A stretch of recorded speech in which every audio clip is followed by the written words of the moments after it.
Welcome to Nod Off Classics, where timeless stories lull you gently to sleep. Tonight, we begin Pride and Prejudice, the beloved novel by Jane Austen. Let the gentle rhythm of these words carry you softly into rest.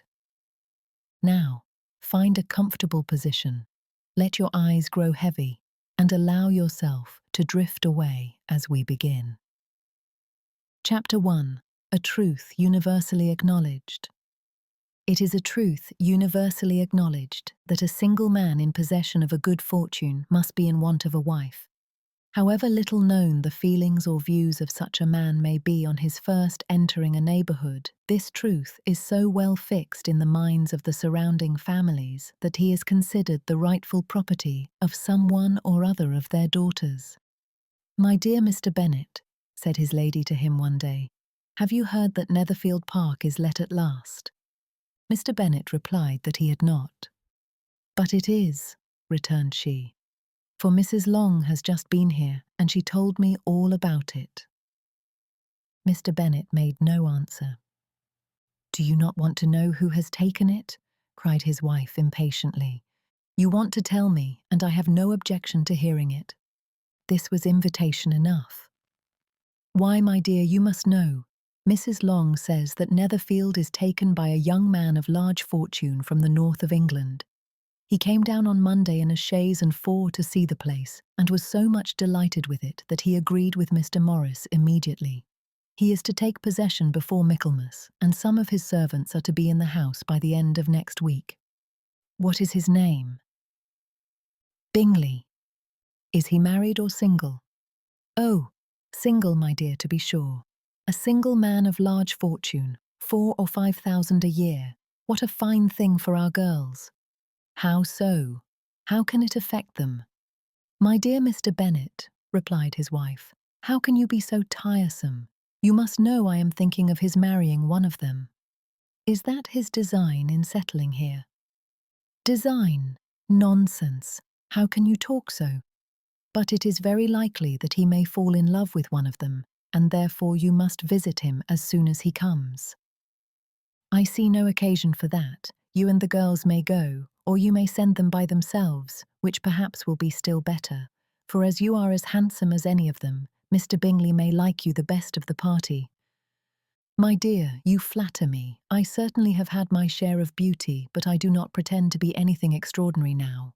When a woman has 5 grown-up daughters, she ought to give over thinking of her own beauty.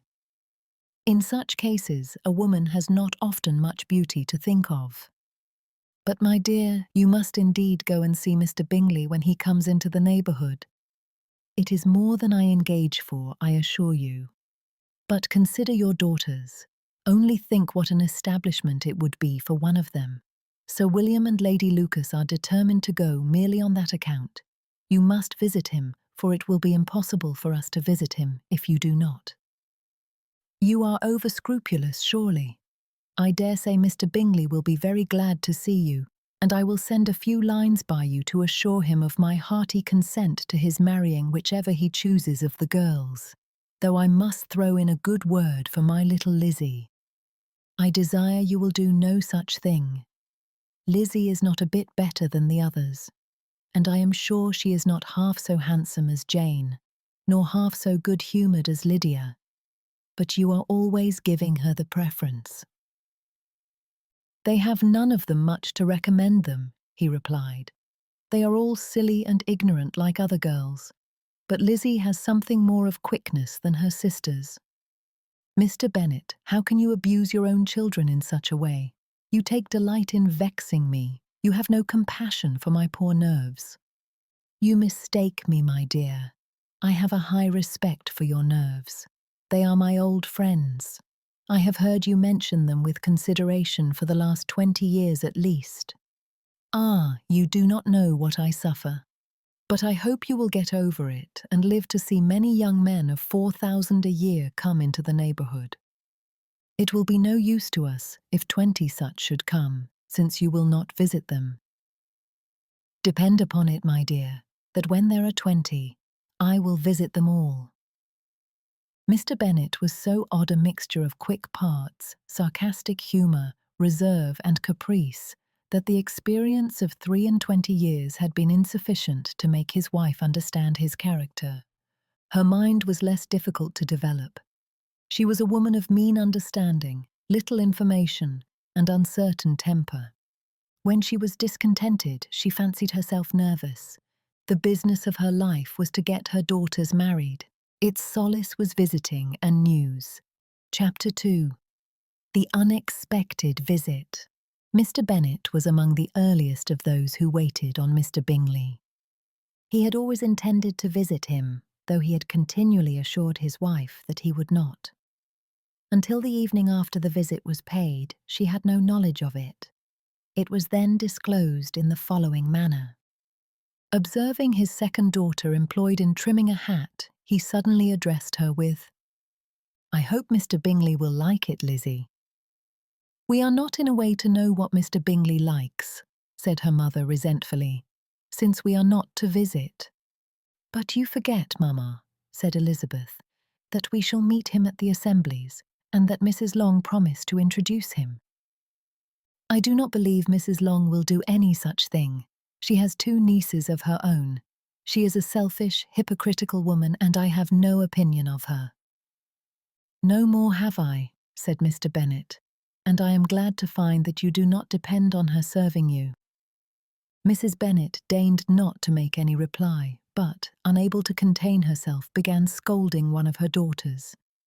"Don't keep coughing so, Kitty, for heaven's sake. Have a little compassion on my nerves. You tear them to pieces."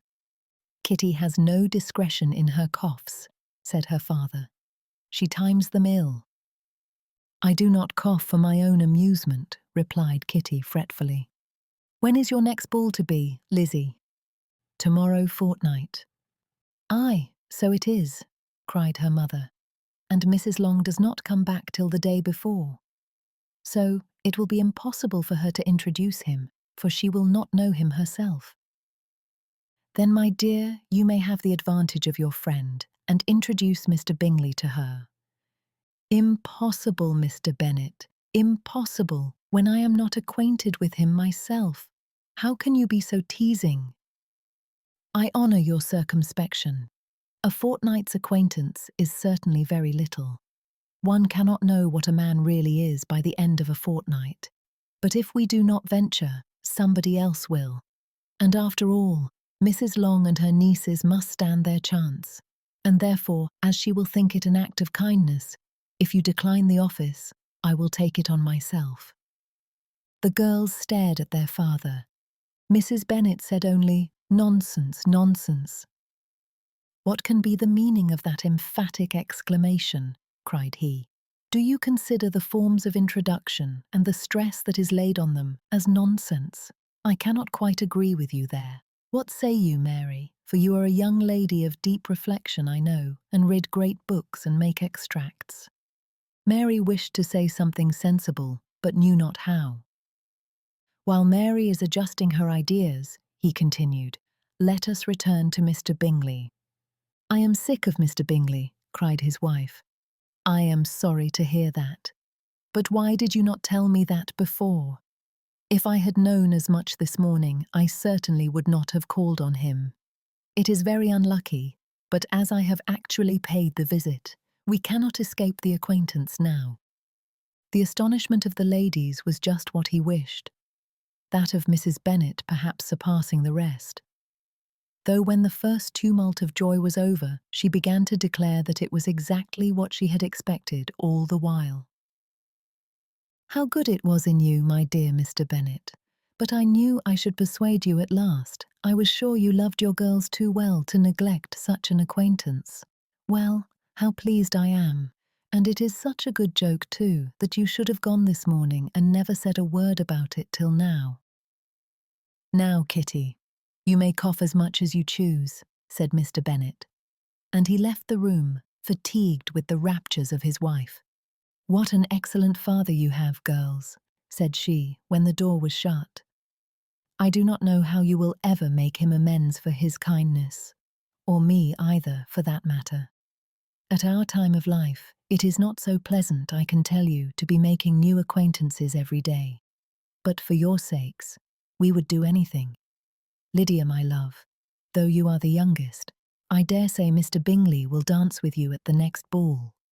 Oh, said Lydia stoutly, I am not afraid, for though I am the youngest, I'm the tallest. The rest of the evening was spent in conjecturing how soon he would return Mr. Bennet's visit and determining when they should ask him to dinner. Chapter 3. A Ball at Meryton. Not all that Mrs. Bennet, however, with the assistance of her 5 daughters, could ask on the subject, was sufficient to draw from her husband any satisfactory description of Mr. Bingley. They attacked him in various ways, with barefaced questions, ingenious suppositions, and distant surmises, but he eluded the skill of them all, and they were at last obliged to accept the second-hand intelligence of their neighbour, Lady Lucas. Her report was highly favourable. Sir William had been delighted with him. He was quite young, wonderfully handsome, extremely agreeable, and, to crown the whole, he meant to be at the next assembly with a large party. Nothing could be more delightful. To be fond of dancing was a certain step towards falling in love, and very lively hopes of Mr. Bingley's heart were entertained. If I can but see one of my daughters happily settled at Netherfield, said Mrs. Bennet to her husband, and all the others equally well married, I shall have nothing to wish for. In a few days, Mr. Bingley returned Mr. Bennet's visit, and sat about 10 minutes with him in his library. He had entertained hopes of being admitted to a sight of the young ladies, of whose beauty he had heard much. But he saw only the father. The ladies were somewhat more fortunate, for they had the advantage of ascertaining from an upper window that he wore a blue coat and rode a black horse. An invitation to dinner was soon afterwards dispatched, and already had Mrs. Bennet planned the courses that were to do credit to her housekeeping, when an answer arrived which deferred it all. Mr. Bingley was obliged to be in town the following day, and consequently unable to accept the honour of their invitation, etc. Mrs. Bennet was quite disconcerted.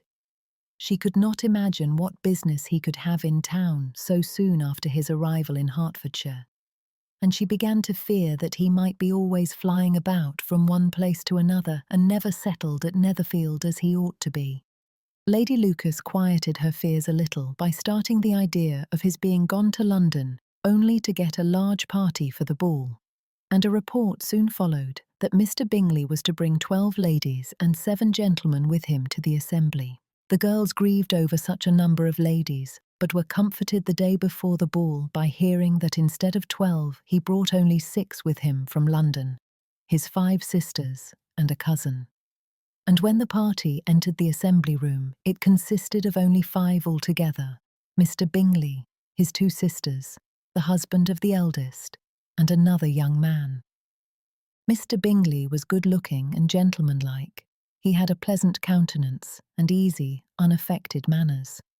His sisters were fine women, with an air of decided fashion.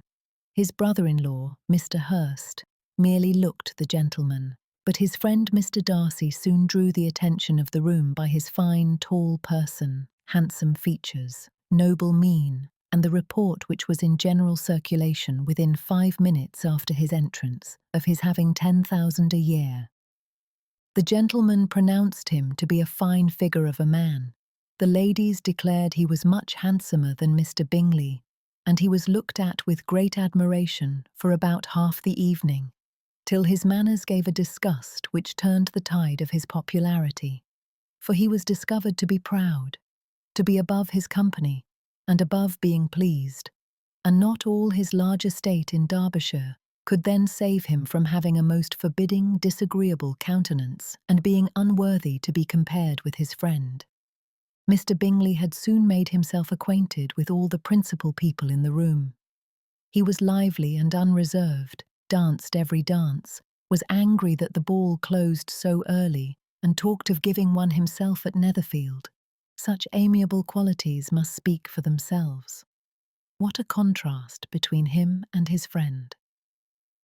Mr. Darcy danced only once with Mrs. Hurst and once with Miss Bingley, declined being introduced to any other lady, and spent the rest of the evening in walking about the room, speaking occasionally to one of his own party.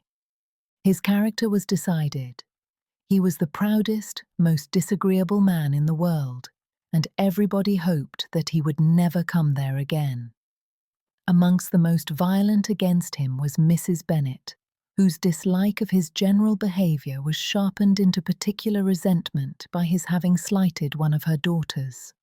Elizabeth Bennet had been obliged by the scarcity of gentlemen to sit down for 2 dances. And during part of that time, Mr. Darcy had been standing near enough for her to hear a conversation between him and Mr. Bingley, who came from the dance for a few minutes to press his friend to join it. "Come, Darcy," said he, "I must have you dance. I hate to see you standing about by yourself in this stupid manner. You had much better dance." "I certainly shall not. You know how I detest it, unless I am particularly acquainted with my partner.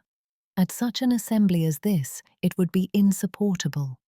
Your sisters are engaged, and there is not another woman in the room whom it would not be a punishment to me to stand up with." "I would not be so fastidious as you are," cried Bingley, "for a kingdom. Upon my honour, I never met with so many pleasant girls in my life as I have this evening, and there are several of them you see uncommonly pretty." "You are dancing with the only handsome girl in the room," said Mr. Darcy, looking at the eldest Miss Bennet. "Oh, she is the most beautiful creature I ever beheld. But there is one of her sisters sitting down just behind you, who is very pretty, and I dare say very agreeable. Do let me ask my partner to introduce you." "Which do you mean?" And turning round, he looked for a moment at Elizabeth, till catching her eye, he withdrew his own, and coldly said, "She is tolerable, but not handsome enough to tempt me. I am in no humour at present to give consequence to young ladies who are slighted by other men. You had better return to your partner and enjoy her smiles, for you are wasting your time with me." Mr. Bingley followed his advice. Mr. Darcy walked off, and Elizabeth remained with no very cordial feelings toward him. She told the story, however, with great spirit among her friends, for she had a lively, playful disposition which delighted in anything ridiculous. The evening altogether passed off pleasantly to the whole family. Mrs. Bennet had seen her eldest daughter much admired by the Netherfield party. Mr. Bingley had danced with her twice, and she had been distinguished by his sisters. Jane was as much gratified by this as her mother could be, though in a quieter way. Elizabeth felt Jane's pleasure. Mary had heard herself mentioned to Miss Bingley as the most accomplished girl in the neighbourhood, and Catherine and Lydia had been fortunate enough never to be without partners, which was all that they had yet learnt to care for at a ball. They returned, therefore, in good spirits to Longbourn, the village where they lived, and of which they were the principal inhabitants. They found Mr. Bennet still up.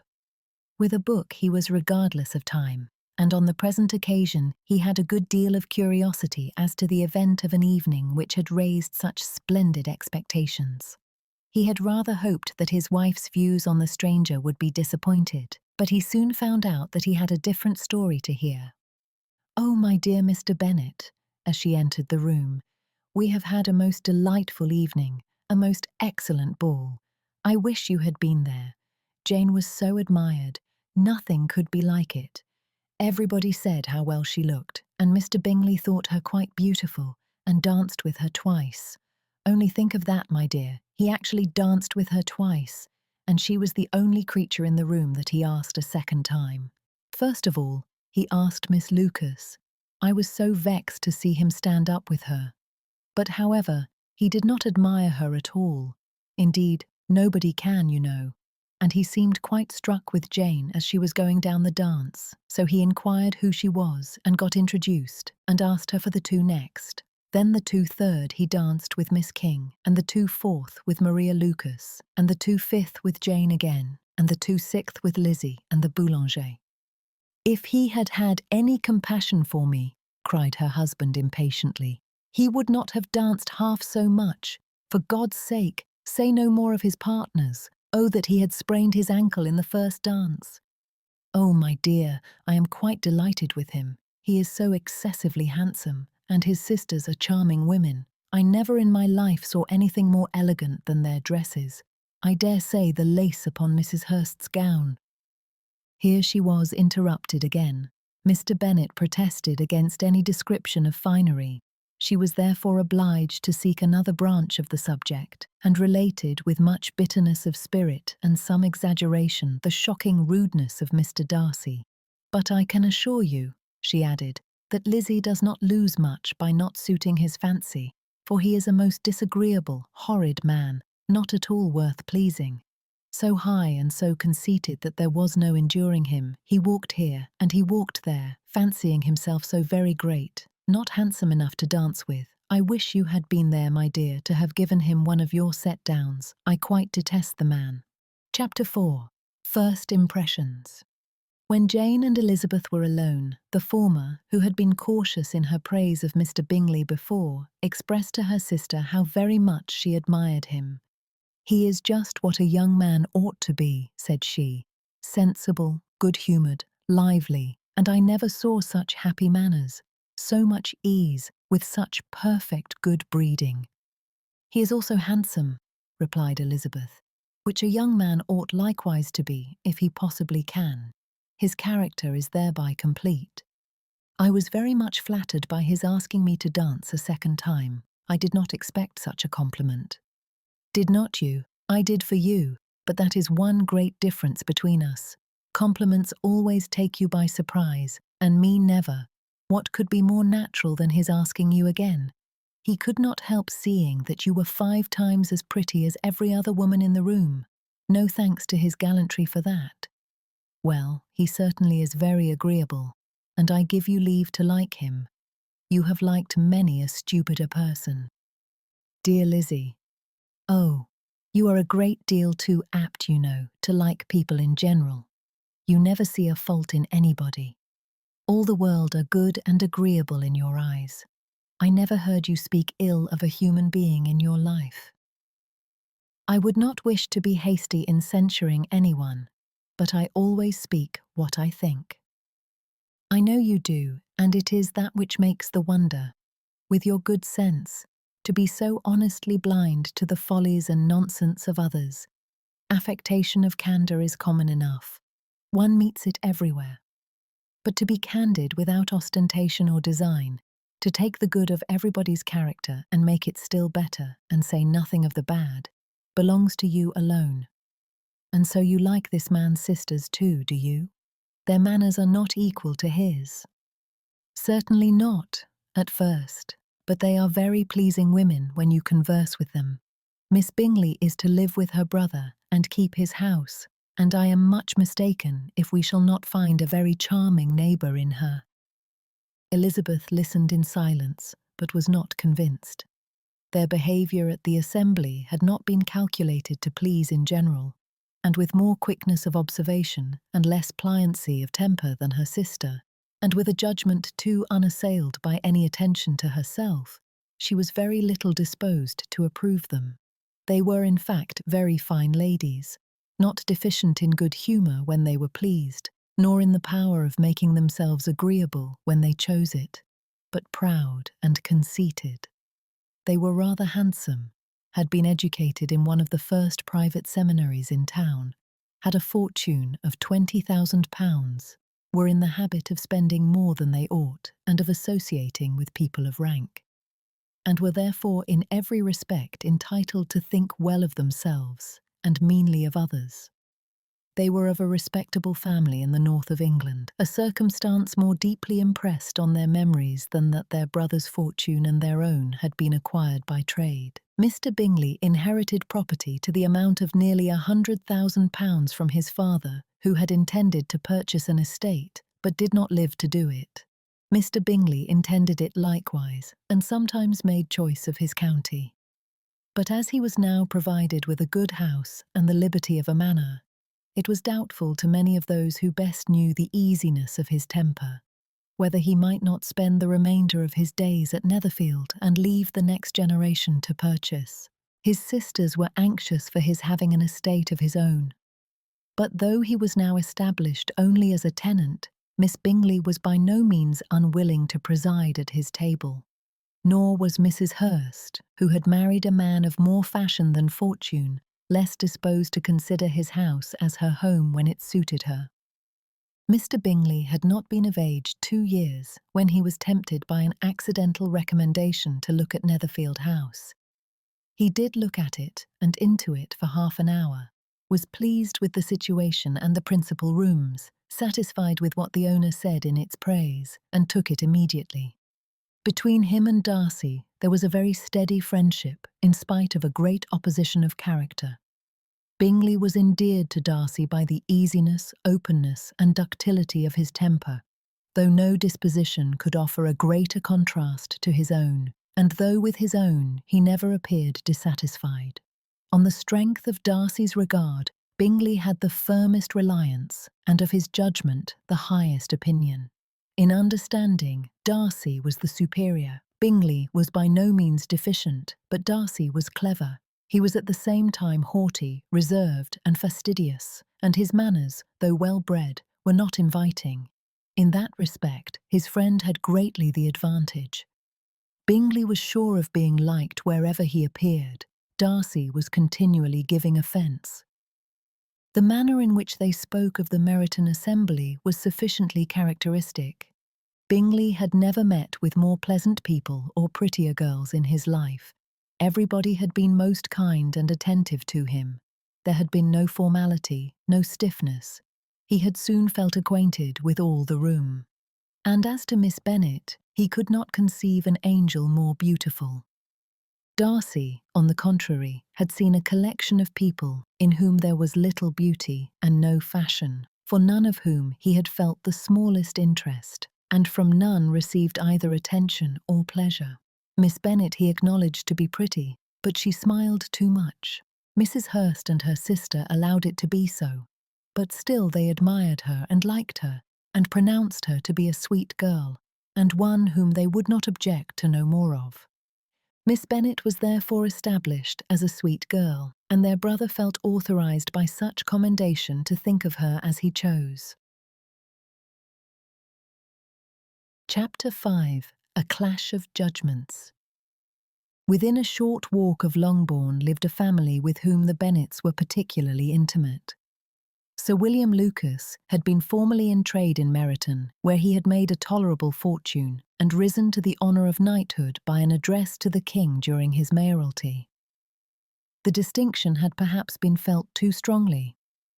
It had given him a disgust to his business, and to his residence in a small market town. And, in quitting them both, he had removed with his family to a house about a mile from Meryton, denominated from that period Lucas Lodge, where he could think with pleasure of his own importance and, unshackled by business, occupy himself solely in being civil to all the world. For though elated by his rank, it did not render him supercilious. On the contrary, he was all attention to everybody.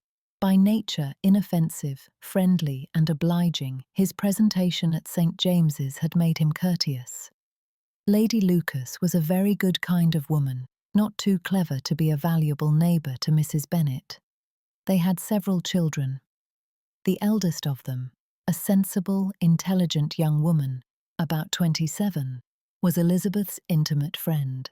That the Miss Lucases and the Miss Bennets should meet to talk over a ball was absolutely necessary, and the morning after the assembly brought the former to Longbourn to hear and to communicate. "You began the evening well, Charlotte," said Mrs. Bennet with civil self-command to Miss Lucas. "You were Mr. Bingley's first choice." "Yes, but he seemed to like his second better." "Oh, you mean Jane, I suppose, because he danced with her twice. To be sure, that did seem as if he admired her. Indeed, I rather believe he did. I heard something about it, but I hardly know what. Something about Mr. Robinson." "Perhaps you mean what I overheard between him and Mr. Robinson. Did not I mention it to you? Mr. Robinson's asking him how he liked our Meryton assemblies, and whether he did not think there were a great many pretty women in the room, and which he thought the prettiest. And his answering immediately to the last question, 'Oh, the eldest Miss Bennet beyond a doubt. There cannot be two opinions on that point.'" "Upon my word, well, that is very decided indeed. That does seem as if..." But however, it may all come to nothing, you know." "My overhearings were more to the purpose than yours, Eliza," said Charlotte. "Mr. Darcy is not so well worth listening to as his friend, is he? Poor Eliza, to be only just tolerable. I beg you would not put it into Lizzie's head to be vexed by his ill treatment, for he is such a disagreeable man that it would be quite a misfortune to be liked by him. Mrs. Long told me last night that he sat close to her for half an hour without once opening his lips." "Are you quite sure, ma'am? Is not there a little mistake?" said Jane. "I certainly saw Mr. Darcy speaking to her." "Aye, because she asked him at last how he liked Netherfield, and he could not help answering her, but she said he seemed quite angry at being spoken to."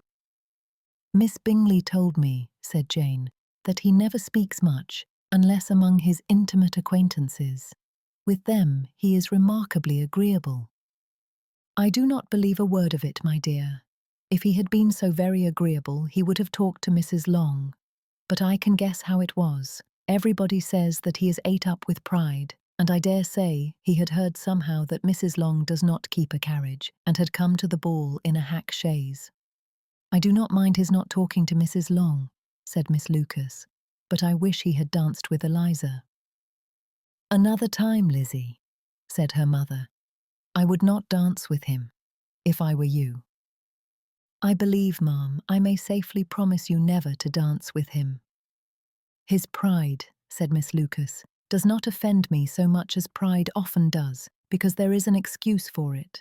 One cannot wonder that so very fine a young man, with family, fortune, everything in his favour, should think highly of himself. If I may so express it, he has a right to be proud." "That is very true," replied Elizabeth, "and I could easily forgive his pride if he had not mortified mine." "Pride," observed Mary, who piqued herself upon the solidity of her reflections, "is a very common failing, I believe. By all that I have ever read, I am convinced that it is very common indeed, that human nature is particularly prone to it, and that there are very few of us who do not cherish a feeling of self-complacency on the score of some quality or other, real or imaginary. Vanity and pride are different things, though the words are often used synonymously. A person may be proud without being vain. Pride relates more to our opinion of ourselves, vanity to what we would have others think of us. "If I were as rich as Mr. Darcy," cried a young Lucas who came with his sisters, "I should not care how proud I was. I would keep a pack of foxhounds and drink a bottle of wine a day." "Then you would drink a great deal more than you ought," said Mrs. Bennet, "and if I were to see you at it, I should take away your bottle directly." The boy protested that she should not. She continued to declare that she would, and the argument ended only with the visit. Chapter 6. New Attachments and Quiet Observations. The ladies of Longbourn soon waited on those of Netherfield. The visit was soon returned in due form. Miss Bennet's pleasing manners grew on the goodwill of Mrs. Hurst and Miss Bingley, and though the mother was found to be intolerable and the younger sisters not worth speaking to, a wish of being better acquainted with them was expressed towards the two eldest. By Jane, this attention was received with the greatest pleasure, but Elizabeth still saw superciliousness in their treatment of everybody, hardly excepting even her sister, and could not like them, though their kindness to Jane, such as it was, had a value as arising in all probability from the influence of their brother's admiration. It was generally evident whenever they met that he did admire her, and to her it was equally evident that Jane was yielding to the preference which she had begun to entertain for him from the first, and was in a way to be very much in love. But she considered with pleasure that it was not likely to be discovered by the world in general, since Jane united with great strength of feeling a composure of temper and a uniform cheerfulness of manner which would guard her from the suspicions of the impertinent. She mentioned this to her friend Miss Lucas. "It may perhaps be pleasant," replied Charlotte, "to be able to impose on the public in such a case, but it is sometimes a disadvantage to be so very guarded. If a woman conceals her affection with the same skill from the object of it, she may lose the opportunity of fixing him." and it will then be but poor consolation to believe the world equally in the dark. There is so much of gratitude or vanity in almost every attachment that it is not safe to leave any to itself. We can all begin freely. A slight preference is natural enough, but there are very few of us who have heart enough to be really in love without encouragement. In 9 cases out of 10, a woman had better show more affection than she feels. Bingley likes your sister undoubtedly, but he may never do more than like her if she does not help him on. But she does help him on, as much as her nature will allow. If I can perceive her regard for him, he must be a simpleton indeed, not to discover it too. Remember, Eliza, that he does not know Jane's disposition as you do. But if a woman is partial to a man and does not endeavour to conceal it, he must find it out. Perhaps he must, if he sees enough of her.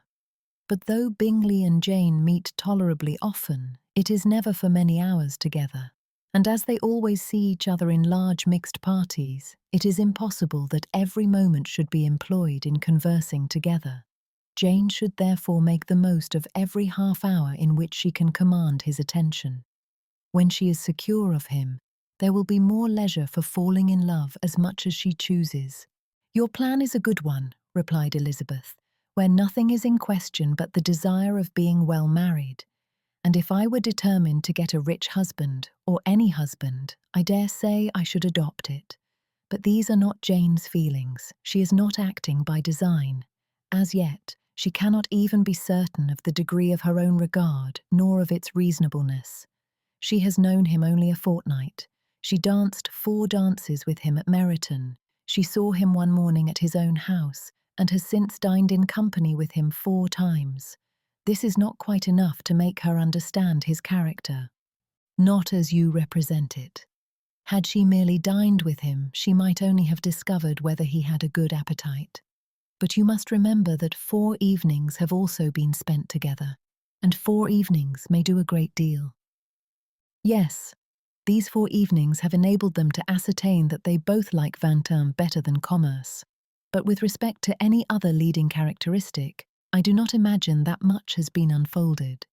"Well," said Charlotte, "I wish Jane success with all my heart, and if she were married to him tomorrow, I should think she had as good a chance of happiness as if she were to be studying his character for a 12-month. Happiness in marriage is entirely a matter of chance. If the dispositions of the parties are ever so well known to each other or ever so similar beforehand, it does not advance their felicity in the least. They always continue to grow sufficiently unlike afterwards to have their share of vexation, and it is better to know as little as possible of the defects of the person with whom you are to pass your life. You make me laugh, Charlotte, but it is not sound. You know it is not sound, and that you would never act in this way yourself."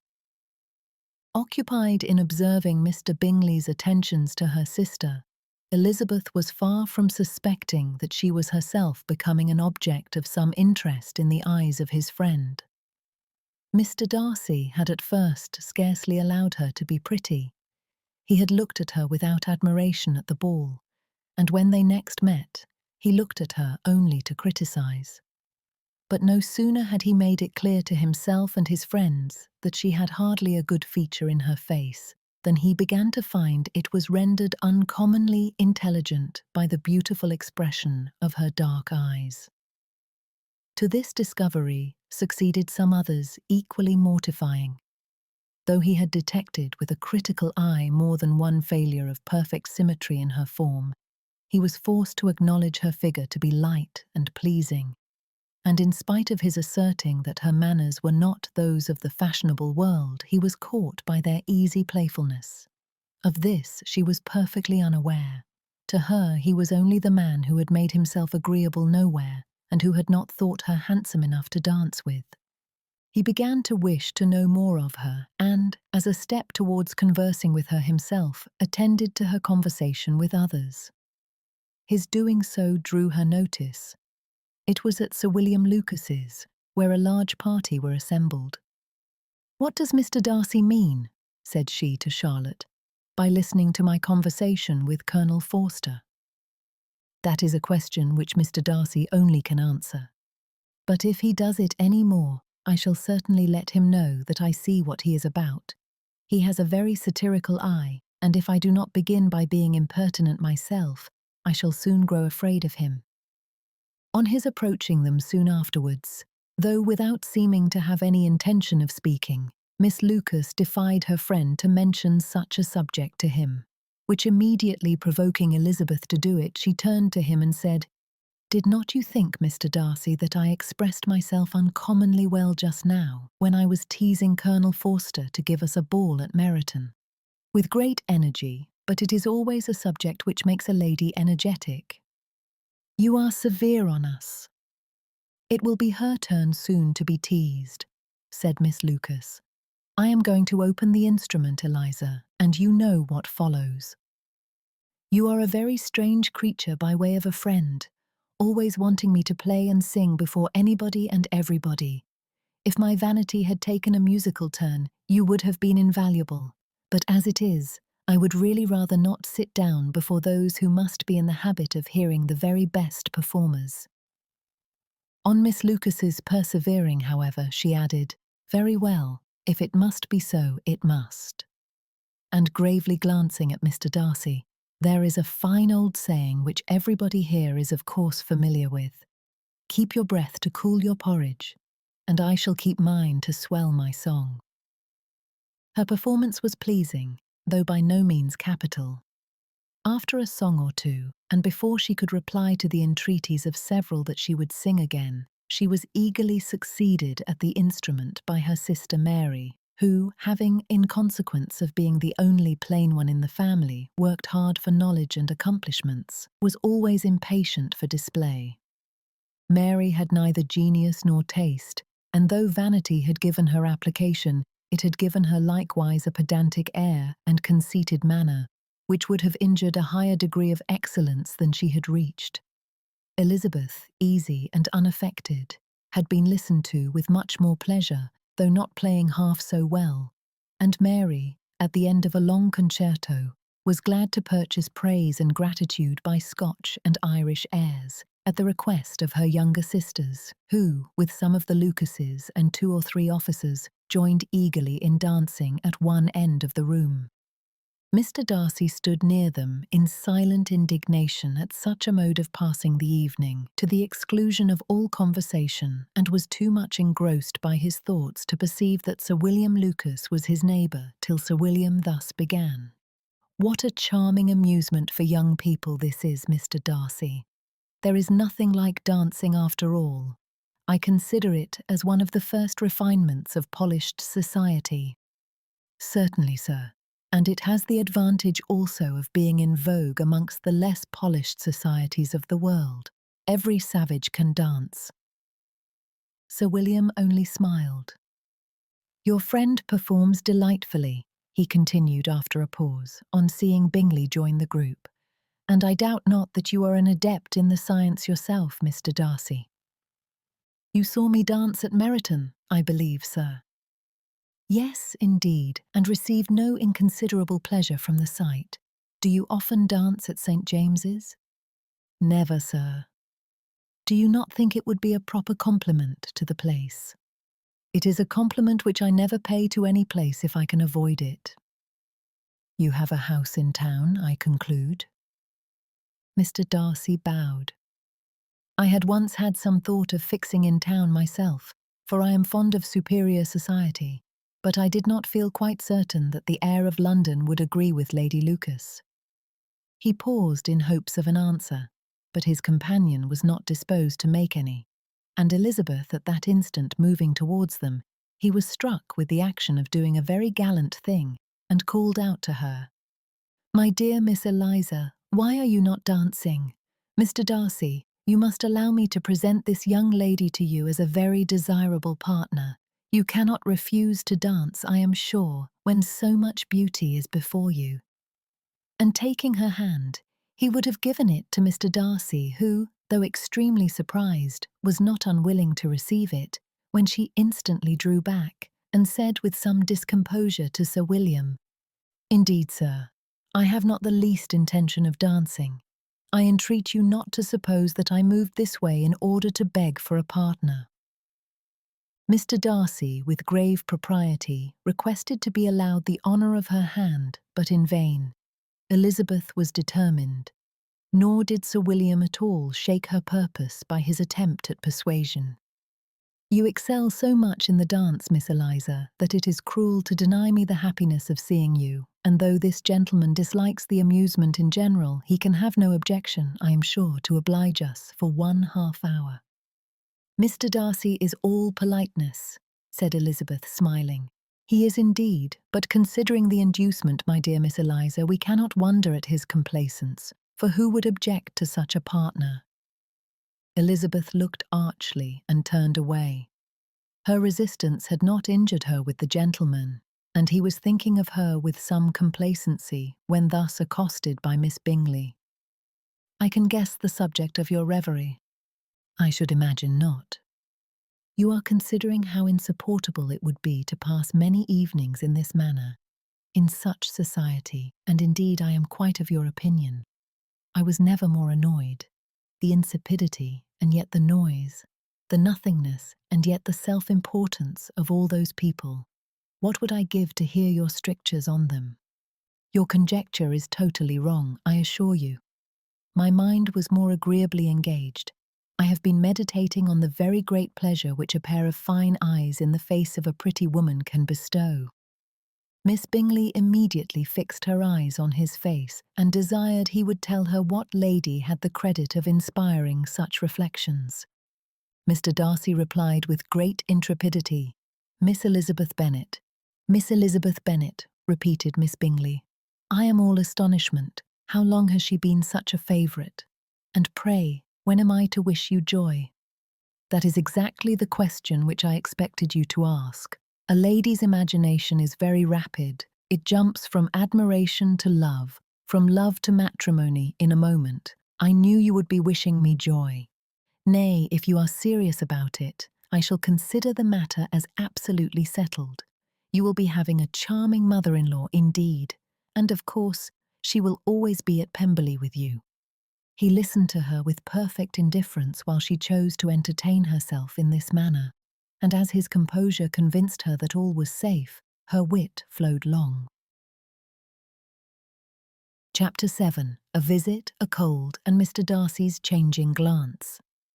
Mr. Bennet's property consisted almost entirely in an estate of 2,000 a year, which, unfortunately for his daughters, was entailed in default of heirs male on a distant relation, and their mother's fortune, though ample for her situation in life, could but ill supply the deficiency of his. Her father had been an attorney in Meryton and had left her £4,000. She had a sister married to a Mr. Phillips, who had been a clerk to their father and succeeded him in the business, and a brother settled in London in a respectable line of trade. The village of Longbourn was only 1 mile from Meryton, a most convenient distance for the young ladies, who were usually tempted thither 3 or 4 times a week to pay their duty to their aunt and to a milliner's shop just over the way. The 2 youngest of the family, Catherine and Lydia, were particularly frequent in these attentions. Their minds were more vacant than their sisters', and when nothing better offered, a walk to Meryton was necessary to amuse their morning hours and furnish conversation for the evening. And however bare of news the country in general might be, they always contrived to learn some from their aunt. At present, indeed, they were well supplied both with news and happiness by the recent arrival of a militia regiment in the neighbourhood. It was to remain the whole winter, and Meryton was the headquarters. Their visits to Mrs. Phillips were now productive of the most interesting intelligence. Every day added something to their knowledge of the officers' names and connections. Their lodgings were not long a secret, and at length they began to know the officers themselves. Mr. Phillips visited them all, and this opened to his nieces a store of felicity unknown before. They could talk of nothing but officers, and Mr. Bingley's large fortune, the mention of which gave animation to their mother, was worthless in their eyes when opposed to the regimentals of an ensign. After listening one morning to their effusions on this subject, Mr. Bennet coolly observed, "From all that I can collect by your manner of talking, you must be two of the silliest girls in the country. I have suspected it some time, but I am now convinced." Catherine was disconcerted and made no answer, but Lydia, with perfect indifference, continued to express her admiration of Captain Carter and her hope of seeing him in the course of the day, as he was going the next morning to London. "I am astonished, my dear," said Mrs. Bennet, "that you should be so ready to think your own children silly. If I wished to think slightingly of anybody's children, it should not be of my own, however. If my children are silly, I must hope to be always sensible of it. Yes, but as it happens, they are all of them very clever. This is the only point, I flatter myself, on which we do not agree. I had hoped that our sentiments coincided in every particular, but I must so far differ from you as to think our two youngest daughters uncommonly foolish. My dear Mr. Bennet, you must not expect such girls to have the sense of their father and mother. When they get to our age, I dare say they will not think about officers any more than we do. I remember the time when I liked a red coat myself very well, and indeed, so I do still at my heart, and if a smart young colonel with 5,000 or 6,000 a year should want one of my girls, I shall not say nay to him. And I thought Colonel Forster looked very becoming the other night at Sir William's in his regimentals."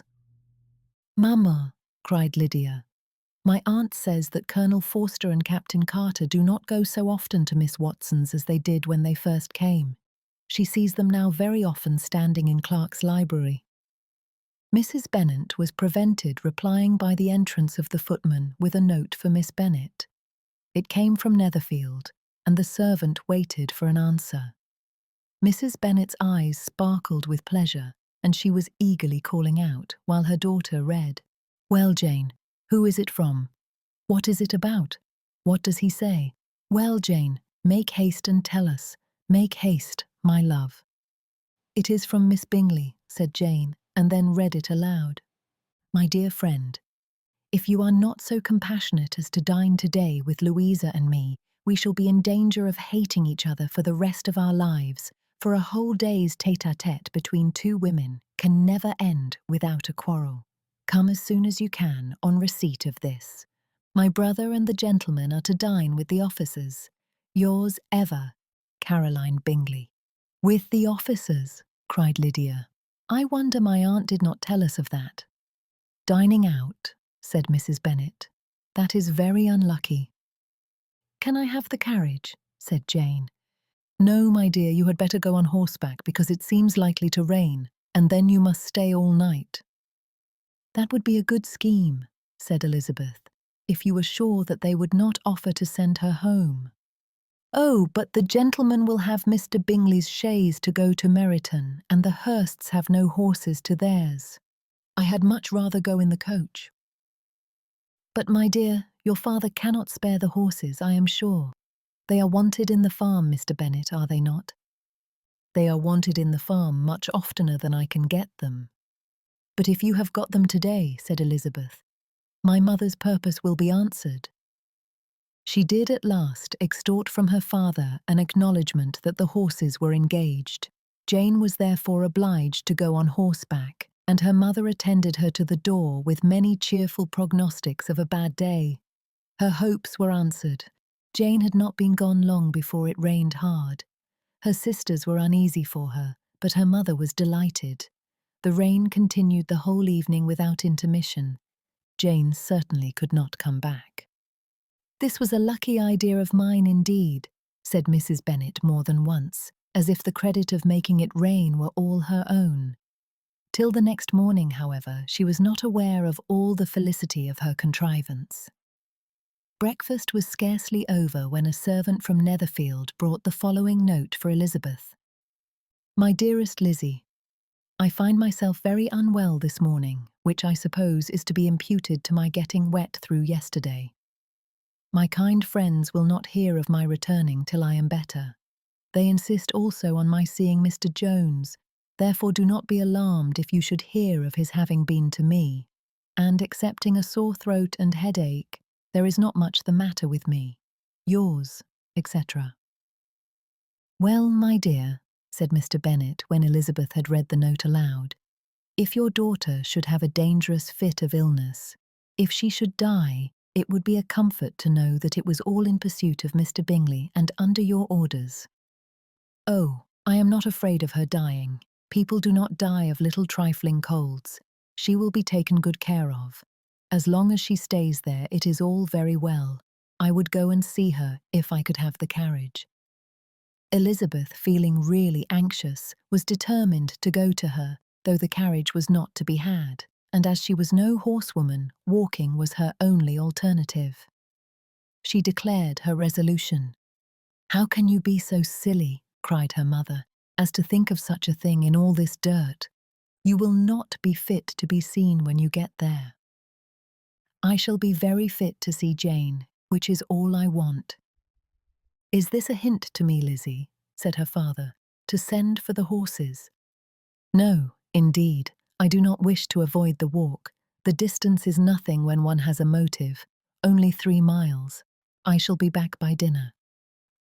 "I admire the activity of your benevolence," observed Mary, "but every impulse of feeling should be guided by reason, and, in my opinion, exertion should always be in proportion to what is required." "We will go as far as Meryton with you," said Catherine and Lydia. Elizabeth accepted their company, and the 3 young ladies set off together. "If we make haste," said Lydia as they walked along, "perhaps we may see something of Captain Carter before he goes." In Meryton they parted. The 2 youngest repaired to the lodgings of one of the officers' wives, and Elizabeth continued her walk alone, crossing field after field at a quick pace, jumping over stiles and springing over puddles with impatient activity, and finding herself at last within view of the house, with weary ankles, dirty stockings, and a face glowing with the warmth of exercise. She was shown into the breakfast parlour where all but Jane were assembled, and where her appearance created a great deal of surprise. That she should have walked 3 miles so early in the day, in such dirty weather, and by herself, was almost incredible to Mrs. Hurst and Miss Bingley, and Elizabeth was convinced that they held her in contempt for it. She was received, however, very politely by them, and in their brother's manners there was something better than politeness. There was good humour and kindness. Mr. Darcy said very little, and Mr. Hurst nothing at all. The former was divided between admiration of the brilliancy which exercise had given to her complexion, and doubt as to the occasions justifying her coming so far alone. The latter was thinking only of his breakfast. Her inquiries after her sister were not very favourably answered. Miss Bennet had slept ill, and though up, was very feverish and not well enough to leave her room. Elizabeth was glad to be taken to her immediately, and Jane, who had only been withheld by the fear of giving alarm or inconvenience from expressing in her note how much she longed for such a visit, was delighted at her entrance. She was not equal, however, to much conversation, and when Miss Bingley left them together, could attempt little besides expressions of gratitude for the extraordinary kindness she was treated with. Elizabeth silently attended her. When breakfast was over, they were joined by the sisters, and Elizabeth began to like them herself when she saw how much affection and solicitude they showed for Jane. The apothecary came, and having examined his patient, said, as might be supposed, that she had caught a violent cold, and that they must endeavour to get the better of it, advised her to return to bed, and promised her some draughts. The advice was followed readily, for the feverish symptoms increased, and her head ached acutely. Elizabeth did not quit her room for a moment, nor were the other ladies often absent.